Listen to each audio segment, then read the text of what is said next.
Welcome to సినీ జోష్. నేను మీ మహా. ఫిదాలో అక్క అంటే అందరికీ తెలుసు, కానీ ఇప్పుడు మాత్రం ఫ్రెండ్గా వస్తున్నారు మన శరణ్య గారు అనమాట. సో కార్మాఖ్యలో మీ రోల్లో మాకు ఫ్రెండ్ క్యారెక్టర్ అని అయితే కంప్లీట్గా అర్థమైపోయింది.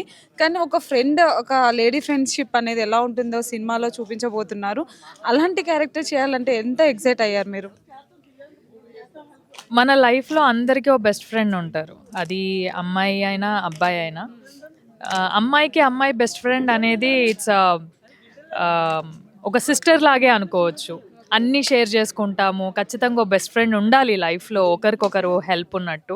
So I like the way Abhi garu మా ఫ్రెండ్షిప్ని ఇందులో చూపించారు.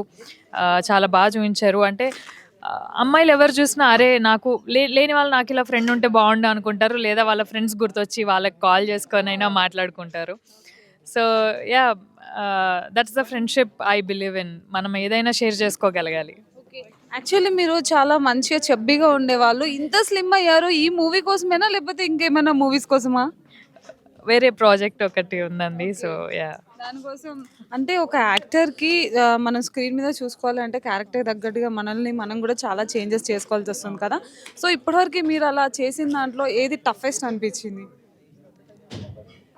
టఫెస్ట్ ఏం లేదండి, ఎందుకంటే ఏదైనా ఇష్టపడే చేశాను కాబట్టి ఏది టఫ్ అనిపించలేదు. Yeah, I like everything I did and I do. I like it. Yeah. Okay, ఇంత స్లిమ్ అవ్వడానికి మరి ఎంత హోంవర్క్ చేశారు? చాలా మంది స్లిమ్ అవ్వడానికి ట్రై చేస్తుంటారు కానీ అవ్వలేకపోతుంటారు. మరి మీ సీక్రెట్ ఏంటో చెప్తే వాళ్ళు కూడా ట్రై చేస్తారు కదా. అందరి బాడీస్ ఒకటి కాదండి, సో ప్రెషర్ తీసుకోకండి. Go with the way flow అంతే. ఓకే. యాక్చువల్లీ కార్మాకేయ మూవీకి చాలామంది ఆడిషన్స్ చేసి సెలెక్ట్ చేయడం జరిగింది, హీరోయిన్ గారిని కూడా. అంటే కొత్త యాక్టర్ మీ పక్కన, అంటే మీరు ఆల్రెడీ పెద్ద పెద్ద స్టార్స్తో కూడా మీరు అక్కలాగా చెల్లిలాగా అలా చేశారు కదా. సో న్యూ యాక్ట్రెస్కి మీ సపోర్ట్ ఎంతవరకు ఉండేది? She very cooperative. చాలా నేర్చుకోవాలి అనుకునే అమ్మాయి, నేర్చుకుంటూ చేసిన అమ్మాయి. తెలుగు కూడా నేర్చుకునేది. ఏదైనా అర్థం కాకపోయినా ఎలా మాట్లాడాలి అనేదైనా తను అడిగేది. So yeah, she very comfortable learning new things. Yeah. అంటే చాలా ఇప్పుడు ట్రైలర్ చూస్తే ఏంటంటే మదనేపల్లి లాంటి ఒక రియల్ ఇన్సిడెంట్స్ని బేస్ చేసుకునే సినిమా అయితే రాబోతుందని అంటున్నారు.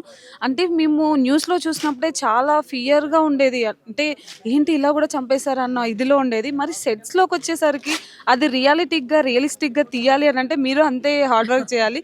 అలా మీరేమైనా భయపడిన సీన్స్ ఉన్నాయా? అలా ఏం లేదండి. అంటే బయటైనా కూడా అంత భయపడిందేం లేదు. కానీ కొంచెం షాక్ అవుతాం గదా! అరే! మన చుట్టుపక్కలోనే ఇలా జరుగుతుంది. అరే! అంత పెద్ద క్వాలిఫైడ్ పీపుల్ వాళ్ళు ఇలాంటివి నమ్మడము అనేది. So it's casual. Whatever we did we enjoyed it. ఫన్‌గా ఎళ్ళిపోయింది అంతే. ఓకే. యాహ్! అదిరే అభి గారి గురించి చెప్పాలంటే ఏం చెప్తారు? అదిరిందని చెప్పారు. ఆయన ఆర్టిస్ట్‌గా అదరగొట్టారు. డైరెక్టర్‌గా గూడా అదరగొడుతున్నారు. ఇంకా ఇలాగే అదిరిపోయే సినిమాలు తీయాలి. ఆల్ ద బెస్ట్ అభి గారు. All the best to you. Thank you.